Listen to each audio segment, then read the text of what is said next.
Assalamualaikum warahmatullahi wabarakatuh. Bismillahirrahmanirrahim. Alhamdulillah rabbil alamin wassalatu wassalamu ala asrafil anbiya wal mursalin sayyidina maulana Muhammad wa ala alihi washabihi ajmain. Allahumma salli ala sayyidina Muhammadin al-Fatih lima ughlika wal khatim lima sabaqa nasirul haqqi bil haqqi wal hadi ila siratikal mustaqim wa ala alihi haqqa qadrihi wa miqdarihil azim. Amma ba'd.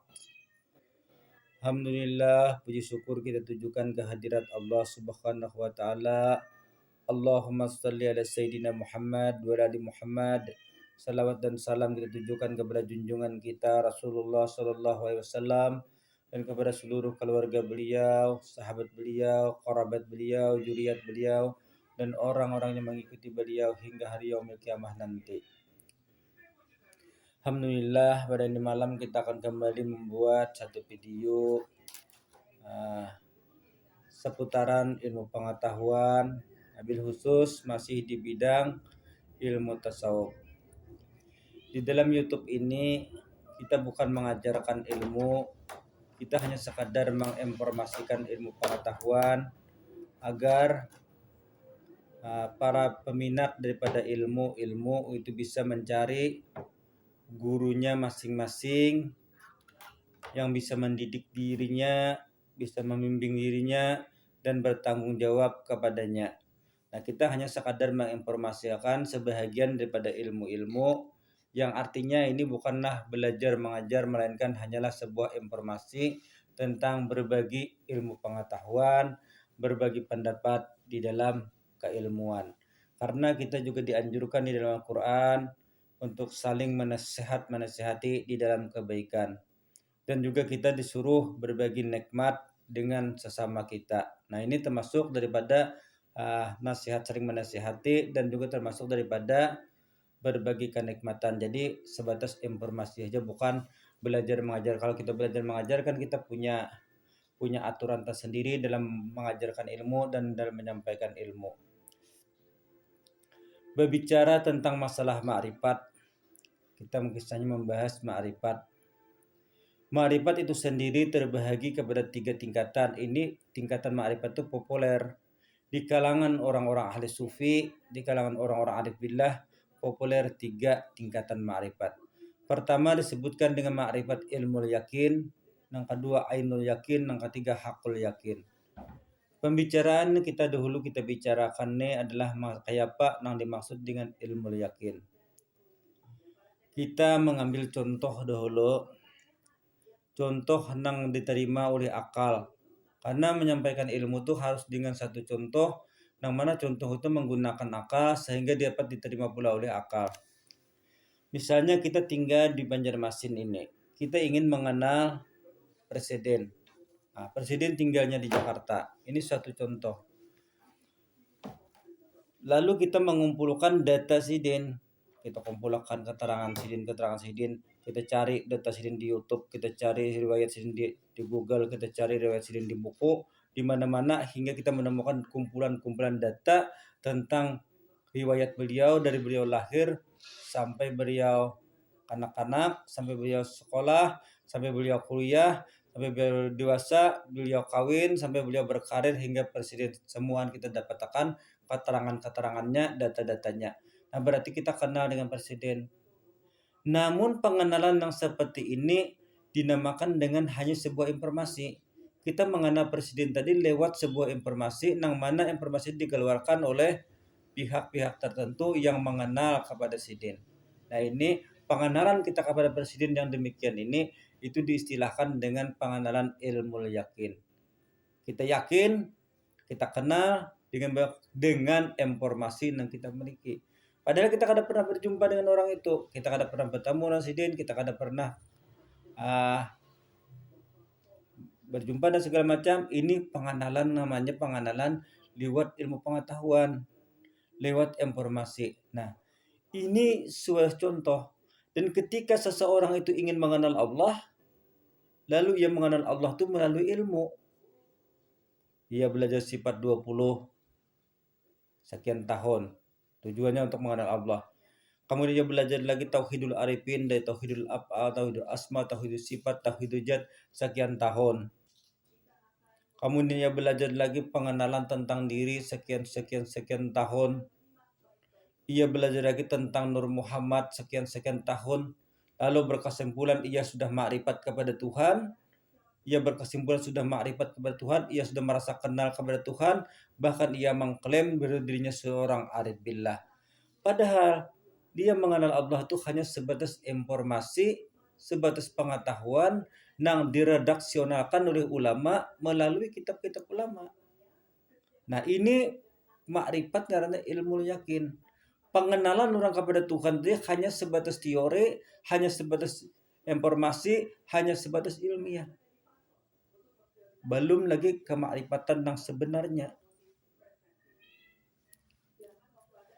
Kita ambil lagi contoh yang kedua.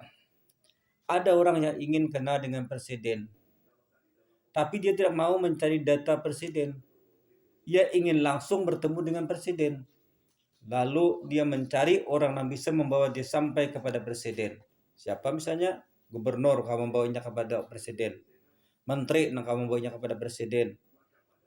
Ajudan presiden nang kawa. Nah, akhirnya ia berhasil menemui misalnya gubernur, lalu bertemu dengan gubernur, lalu gubernur berjanji dengannya membawa kepada presiden untuk bertemu sampai kepada presiden.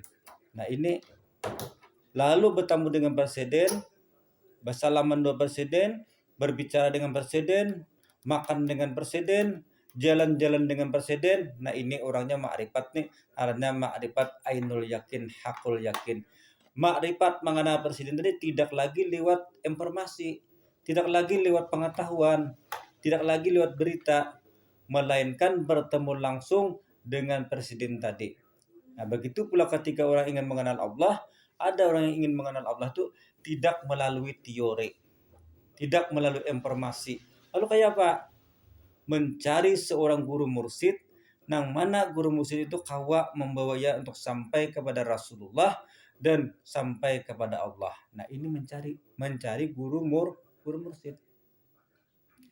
Karena bagi para aulia Allah Subhanahu wa taala, makrifat kepada Allah taala itu tidak cukup hanya dengan ilmu. Tetapi hendaklah makrifat itu langsung melihat Allah taala dengan mata langsung dan berbicara, dan itu sudah terjadi kepada Rasulullah sallallahu alaihi wasallam. Pada awal mulanya Rasulullah sallallahu alaihi wasallam itu diangkat menjadi nabi pada usia 40 tahun. Hingga beliau diisrakan dan dimi'rajkan, beliau mengenal Allah itu hanya lewat informasi, lewat pemberitahuan, lewat pengetahuan yang disampaikan Jibril kepada beliau. Muhammad, engkau nabi, engkau rasul, engkau utusan Allah. Ini hanya lewat pengetahuan. Nah, setelah di malam Isra Mi'raj, Nabi itu melihat Allah Subhanahu wa taala langsung dan berbicara dengan Allah taala. Nah, ini Nabi sudah masuk kepada ainul yakin, hakul yakin, artinya melihat dengan zat Allah taala, sudah bertemu dengan zat Allah taala. Nah, sebelum Isra Mi'raj, Nabi itu makrifat kepada Allah taala, itu makrifat ilmu yakin. Mengenal Allah hanya melalui informasi, melalui pengetahuan yang disampaikan oleh baginda Jibril kepada beliau. Nah, sehingga para aulia bersepakat bahwasanya orang yang makrifat yang sempurna melihat Allah Subhanahu wa taala dengan matanya dan berbicara langsung dengan Allah taala itu hanya Rasulullah sallallahu alaihi wasallam. Lalu bagi para aulia, karena tidak mampu melihat Allah, tidak mampu berbicara dengan Allah, maka dianggap orang itu sudah makrifat yang sempurna kepada Allah bila mana terbuka hijab dapat bertemu dengan Rasulullah sallallahu alaihi wasallam. Nah, untuk bertemu dengan Rasulullah SAW ini kada cukup hanya dengan teori. Karena teori kada kau mempertemukan kita dengan Rasulullah. Melainkan kita mencari seorang mursyid yang sudah bertemu dengan Rasulullah, membawa kita untuk bertemu dengan Rasulullah. Nah, ini yang mencapai kesempurnaan makrifat, yang makrifat itu ainul yakin dan hakul yakin. Banyak orang yang makrifat itu terjebak hanya dengan makrifat ilmu yakin.